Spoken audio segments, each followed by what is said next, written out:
Hello, and welcome to another episode of the Markets at a Glance series. First of all, I would like to begin with an apology. We were not able to hold it at the usual time. We do it at 4 p.m. Just before the US market open. But either way, we continue moving forward. So today, we'll be doing a very quick review of the asset classes covered in the morning, and this was in the market snapshot series. And once we go through that, then we try and understand what are the emerging chart patterns and what to look forward to. So hello, Caspar. Hello, Malombe. Thank you for joining the session. So let's see where we can reach tonight. And hopefully, at the end of the session, everyone will have an understanding of where the markets might be headed, an understanding of the key market events, and hopefully you'll be able to make informed decisions from an informed perspective. So as always, this session is not investment advice, so you should always do your own analysis, make your own conclusions, and this is not a recommendation. So always do proper risk management, and with that aside, let's get going. So hello, Oscar. Hello, Rebecca. Thank you for joining the session. So let's start with the economic calendar and what transpired this afternoon. So today, in Tuesday, the 9th of January, we had quite a number of news ranging from CPI in Tokyo, Japan, which came in at 2.1%, slightly below the previous number, which was 2.3%. We also had BRC retail sales monitor for the UK, showing that retail sales had slowed down to 1.9% from a previous reading of 2.6%. Retail sales were also on the upper side, in this case, contrasting what happened in the UK. For Australia, it was up 2%. Building approvals slowing down in Australia, then unemployment rate basically slightly rising in Switzerland. So German industrial production made a big drop, negative 0.7%. French trade balance basically showed an improvement from negative 8.5 billion euros to negative 5.9 billion euros. Then we saw the foreign currency reserves in Switzerland largely remaining almost the same, but a slight increase to 654 billion. Then Italian monthly unemployment rate, 7.5%, drop from the previous reading of 6.7%. Unemployment rate in the Eurozone going down to 6.4% from a previous reading of 6.5%. NFIB, small business index in the US, showing an improvement to 91.9, a previous reading of 96. Then we had building permits in Canada dropping to 3.9%, down from a positive of 3.0% in the previous month. Then the big news of the day was the trade balance for both Canada and the US. So trade balance in Canada basically dropped 1.6 billion Canadian dollars, whereas in the US, the trade balance moved from negative 4.5 to negative 63.2, which was a slight improvement and it brought some much needed volatility, though we are yet to see the kind of volatility that we saw in December in the markets. So for the rest of the day, we'll be looking at an economic optimism survey, which is tentative, then a speech from FOMC member Bar. So as we head into tomorrow, starting with average cash earnings from Japan, which is basically a measure of wage growth. This is expected to increase by 1.5% year over year. ANZ commodity prices for New Zealand, and of course, the early morning news will be focused on the inflation report in Australia. In the previous reading, inflation was 4.9%. We are largely anticipating that inflation has eased to 4.4%. So later on in the day, I think the major focus would be a speech from the Bank of England Governor Bailey at 5:15 p.m. Of course, the crude oil inventories at 6:30 p.m. might cause some volatility in oil markets. For knowing what we know, we also know that the SEC is expected to make a decision on spot Bitcoin approval as soon as tomorrow or even Thursday. So it's the most anticipated news in the market. So if the SEC decides to approve this, then there's a likelihood that we could be seeing a much stronger rally. And of course, you have to price in the possibility of buy the rumor, sell the news kind of a scenario. So sometimes it happens when people are largely optimistic that some data will be approved or something will happen in the market. They might buy the news beforehand. Then you see a strong rally, and once the news announcement happens, then you see the price taking opposite directions as the array entries make an exit from the market. So that's something you have to be aware of. So now that we know this, I think we can now look at a couple of charts.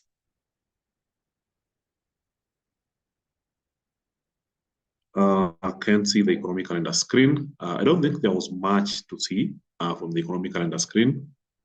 So from what I'm gathering here, this is the calendar. Nothing of a major news on Tuesday. So the key focus is on tomorrow, the morning, which will be 3:30 a.m. for Australia's inflation data. Of course, this is expected to bring in higher volatility for Australian dollar pairs. A speech from Bank of England Governor Bailey at 5:15 p.m. Of course, US crude oil inventories at 6:30 p.m. Those are the key major events to be watching tomorrow.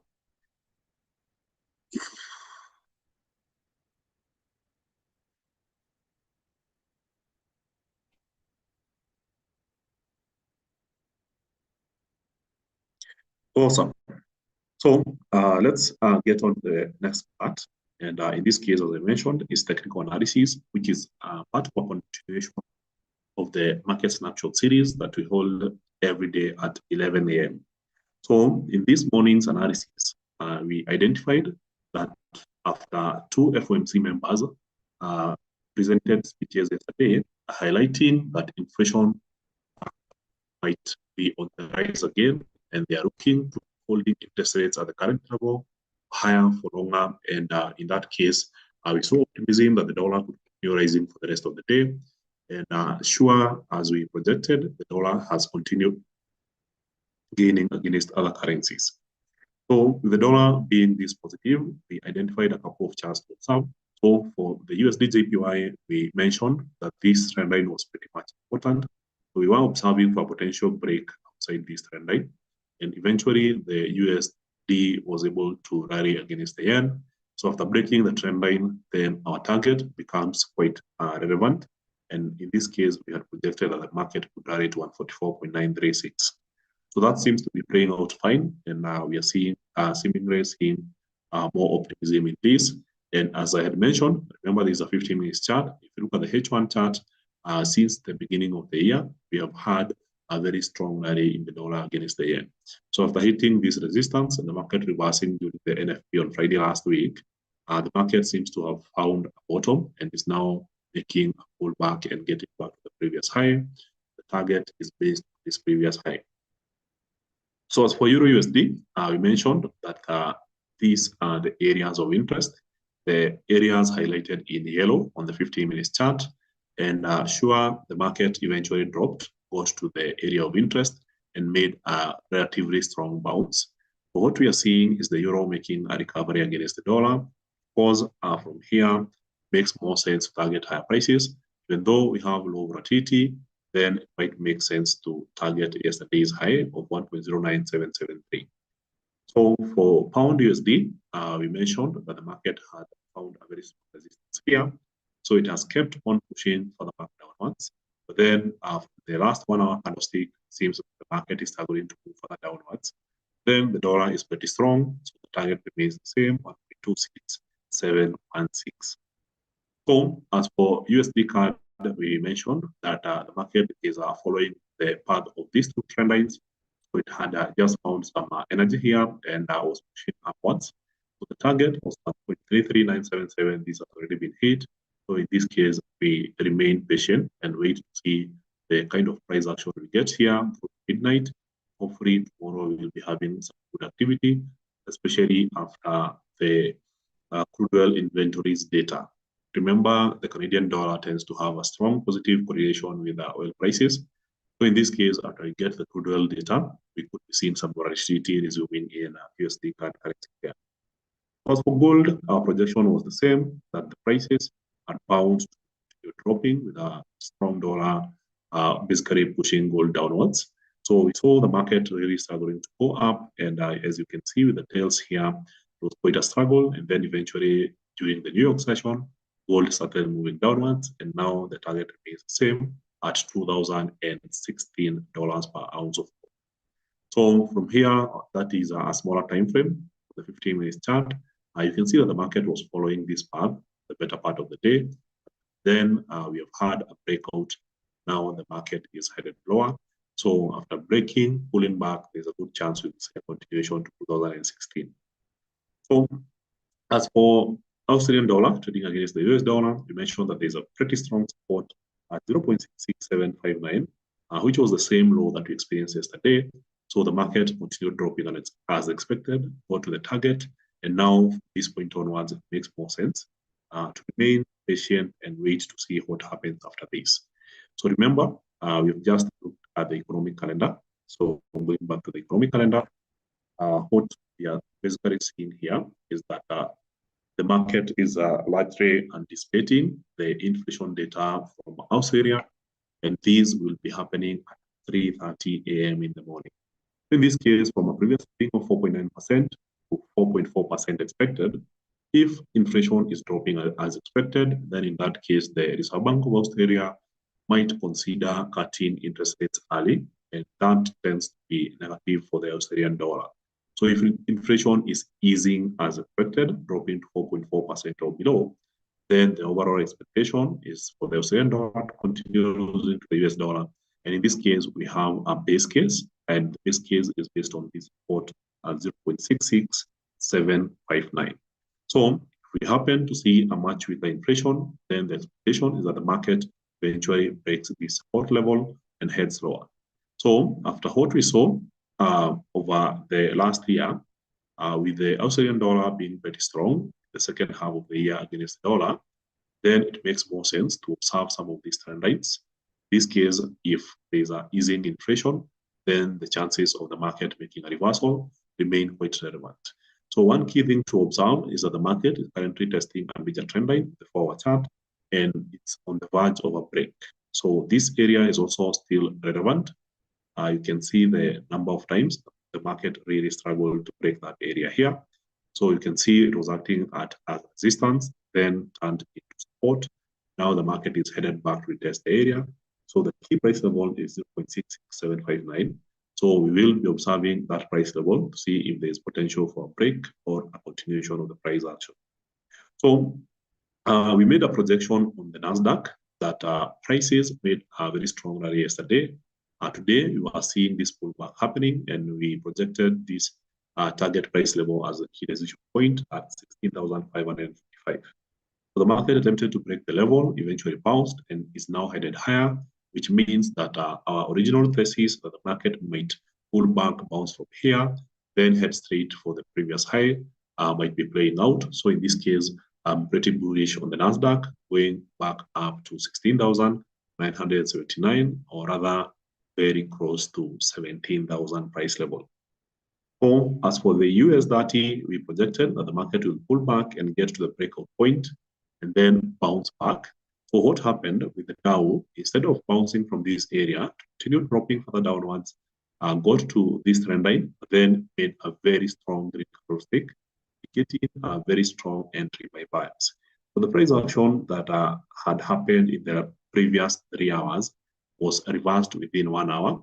Now this is confirmation enough that the Dow Jones is making a recovery. Then the original idea now starts playing out, where we target the previous high all the way up at $37,808 per share of the Dow Jones. So for the US 500, which is the S&P 500, same case, very strong rally yesterday. Today, we happen to see a pullback. We were expecting this area to be the area of support, but then the market broke that area. But then from the price action of the last 1 hour's candlestick, it indicates a continuation of the same. So I expect the US 500 to close at a high today. So there's a good chance to be seeing some further upside happening here.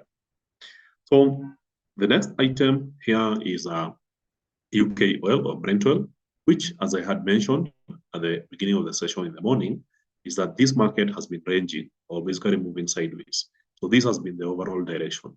And since it's moving up and down along these two support and resistance areas, so in the morning, we identified that the current swing is upwards. So the market has continued pushing up higher. But then I cautioned that it might make more sense to look for a short selling opportunity after the market has topped out because more fundamentals are indicating weakness in the oil markets. So in this case, we could be seeing some further upside potential, but then the moment the market gets to this area around this resistance, it might make sense now to start short selling positions. And this is based on the price action. So we just observe price, see what it does, and if there is a strong evidence of sellers entering the market here, then we might consider shorting there. So for European equity indices, they found a very strong resistance here. Then for the better part of the day, have been going downwards. So our target was 7,368. Hasn't been hit yet. The market seems to be pulling back for a while, maybe in correlation with what we are seeing with the US equities. Then the idea remains the same, that the market might trace back to 7,378. And that's for the French 40 index. So for the Euro 50, also a strong bounce here and a very strong bearish momentum. But then for the last couple of hours, the market seems to be pulling back. But the idea is the same, to target this price level of just a moment. In this case, targeting this area here, which is 4,138. So we did look at the UK 100 or the FTSE 100 index, but then it seems to be bearing similar characteristics with these other indices. So we had this trend line playing out. I would say this was the sequence of highs that were being formed on this particular index. So we saw the market forming lower highs just after forming equal highs. So this was the sequence of equal highs where the market was unable to break. So since then, we have had lows getting lower and lower over time. So this seems like it was the trend, but then the market failed to form lower lows after getting to this. So a very strong support here, a very strong support, very strong support, strong resistance, strong resistance, strong resistance. Now, after making this impressive rally yesterday, today all we are seeing is corrections. So with these corrections happening, it seems like the market is looking to reverse the entire move, and there's a likelihood that the UK 100 index would be dropping further back downwards and getting $7,647 per share. So as for the Bitcoin price, in this case, we are looking at a range that we identified early in the morning. So there was a big surprise surge downwards, but then the market did not hold for long. It reversed immediately, indicating a rejection of lower prices on Bitcoin. And as a result, what we are seeing is attempts to break higher. So with this in mind, after the strong rejection here, it seems highly likely that Bitcoin will eventually break towards the upper side after rejecting these low prices. So it makes more sense to make a bet that the market will break higher. So in this case, if you're a patient trader, you simply wait and see if the market will break this trend line. If it breaks towards the upper side, then you look for bullish positions. So for New Zealand USD, mentioned that this is trading within a range. So the current price level doesn't make sense at all. Yes, it makes sense. What doesn't make sense is to participate in such a market. So what makes sense is to wait for the market to get to these extreme price levels. So if it gets here, now we can observe the price action looking for an entry, or if it gets here, we can observe and look for an entry. But as per now, the opportunity versus the risk is not making any sense. So we also had an analysis on USD CHF or the dollar trading against the Swiss franc. So we identified this area as a potential target area, and we said that if this area happens to be broken, the market continues higher, then the target remains this previous high, 0.85752. So the market seems to have stalled around this area, but at some point, maybe in the Sydney session, we would be seeing some further upside trajectory. This could lead to an acceleration of price to 0.85752. So pound yen seems to be also reversing. So if you go to a smaller time frame, you'll notice that it's trading in what looks like a flag formation and is now testing the upper side of the flag. And in this case, there's a strong speculation that the pound continues gaining against the yen. So in this case, it's all about observing a potential break here. So the break hasn't happened. So the prevailing idea is that the market goes back towards the lower trend line. But then, if the JPY remains weak, then we'll be seeing a clean break from this area in the market moving high. So it's one of those markets where you basically patiently wait, check at the top of each hour to see the price action. And in this case, if there's a clean break, trade higher. If that fails, then we trade lower. But it's definitely a potential entry point for pound yen traders. So lastly, I believe we had some news from Mexico. It was not on the official economic calendar. But if you check a different calendar, you might find that we had some news earlier in the day, and this is inflation news. So the inflation report came out earlier in the day, leading to a strong acceleration of the dollar against the peso. So since the opening of the day, we have had the dollar just gaining against the Mexican peso. So from the economic calendar front, I will be using the trading economics calendar. And from here, you'll be able to see that what has been transpiring on the USD MXN pair is as a result of the inflation rate outcome. So in the month of December, inflation was up 0.71%, and this was higher than the previous readings of 0.64%. So on the year, the inflation rate was up 4.66%, compared to the previous reading of 4.32% and higher than the projections of 4.5%. So as a result, with high inflation in Mexico, there was increased bets on a strong dollar against Mexican yuan. The Mexican peso. I don't know why I said yuan. But then the acceleration seems to be pushing even higher. So it's almost a straight line upwards trajectory. Of course, the immediate target remains the previous high, a high that was serving as a very strong resistance point. So in this case, good likelihood that this momentum continues, and we see the price retesting this resistance, and the price level at this in this case is somewhere around 17.07740. So I think that pretty much sums up my analysis for the day. So if you have any questions, feel free to type that in the live comment section, and I'll be responding to that right away as we approach the end of the presentation.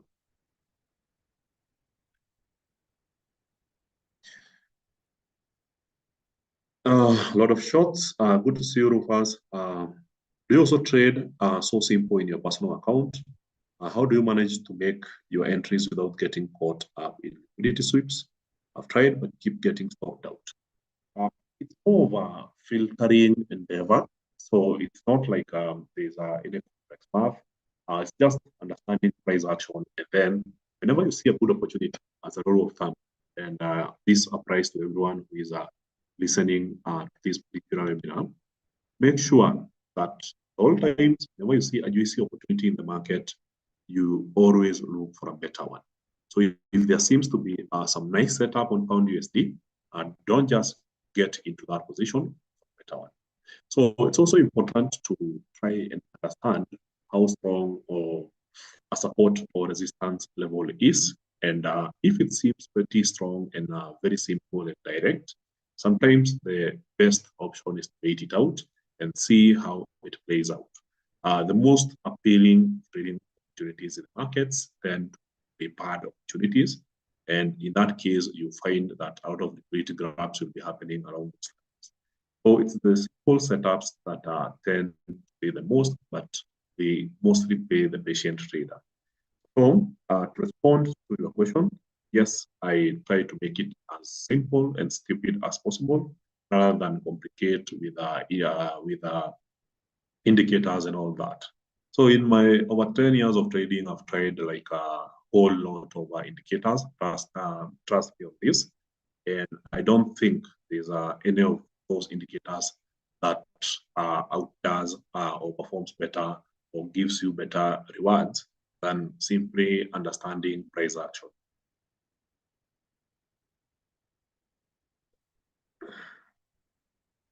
So I'm not immune from getting stopped out. So sometimes you'll find a really nice opportunity, the market stops you out, and that's perfectly okay. It's the cost of trading these levels based on this kind of reasoning.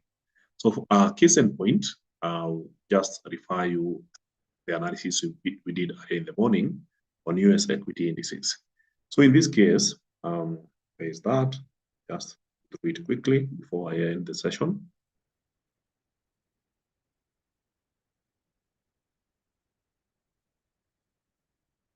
Just a moment. Yeah, here they are. So notice here, for instance, for UT100, I wasn't expecting to go for any short selling trade after the big surprise rally yesterday. So my bet was on the continuation of this trade, but I didn't know where exactly the market would bounce from here. So judging from the first two green candlesticks, I think this was evidence enough that the market is reversing. Then you move higher.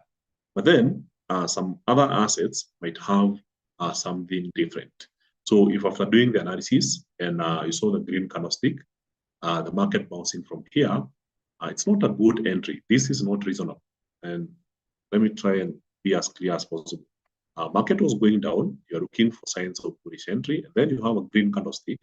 But then this green candlestick does not even equal the previous one, meaning that the bulls who entered this market were pretty weak. So unless it was followed by a confirmation, it didn't make sense to enter.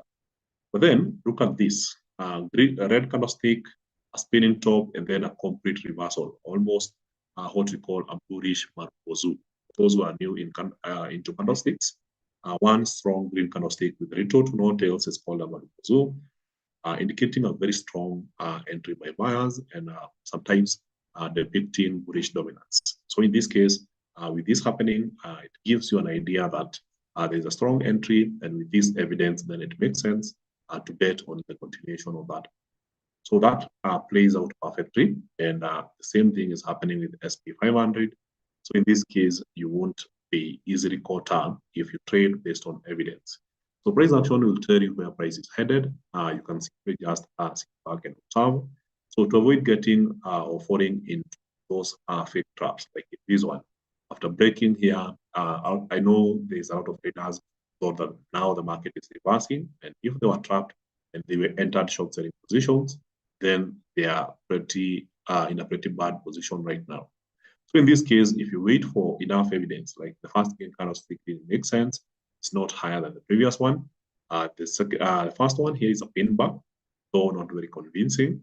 We have a spinning top candlestick here, still not evidence of a reversal. Remember, the candlestick doesn't even break the high of the red candlestick here. So after the green candlestick, now it makes sense for a position. And if you are right, then you can hold onto that position for a good time, maybe for a day or two. And if the market proves right, then we will be reaching newer highs, and as a result, make some good pips. So I hope that answers your question. Thank you very much for the question and for participating.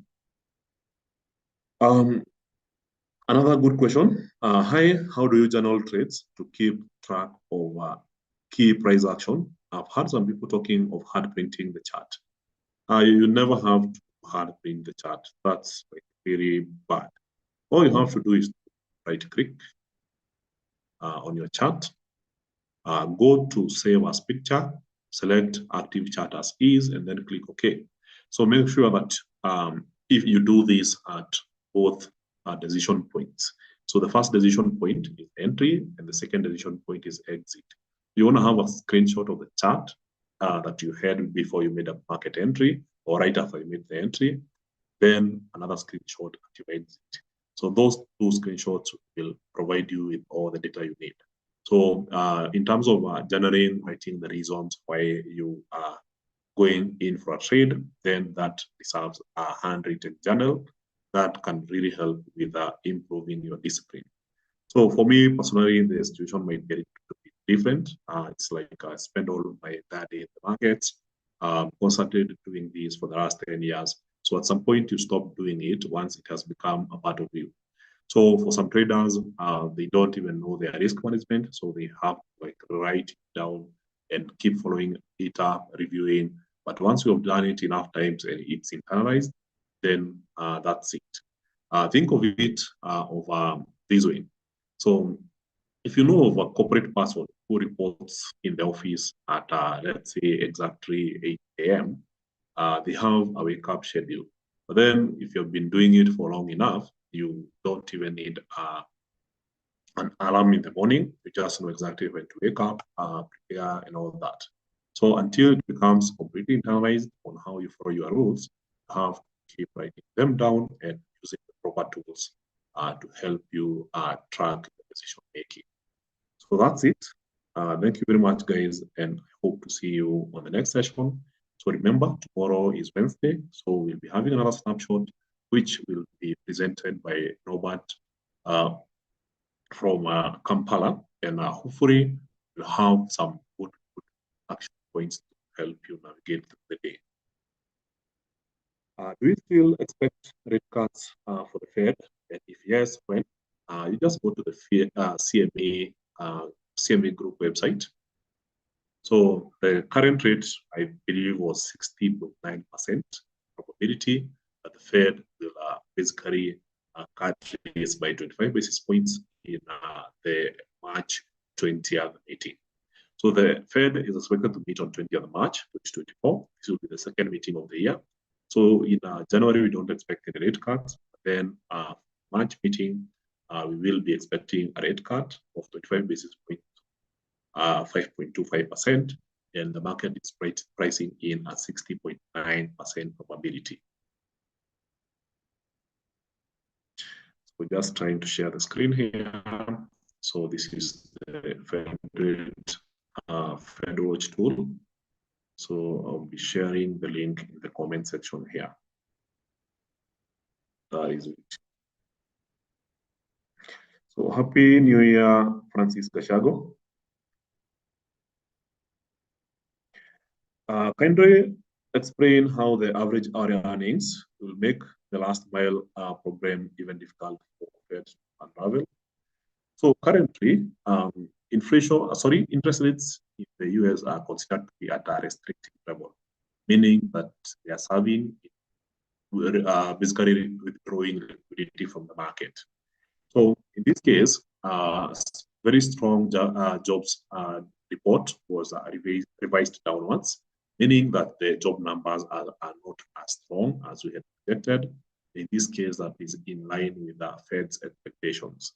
But then, if the wage rate or the wage growth is still significantly high, then that's a problem, because when people have more money, they spend more, and this tends to have upwards pressure on prices.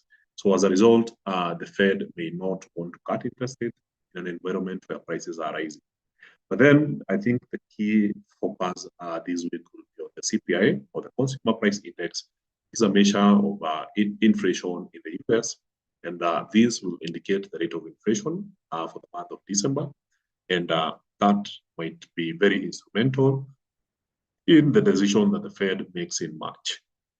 So if the inflation is on the rise again, then it will be more difficult for the Fed to cut interest rates.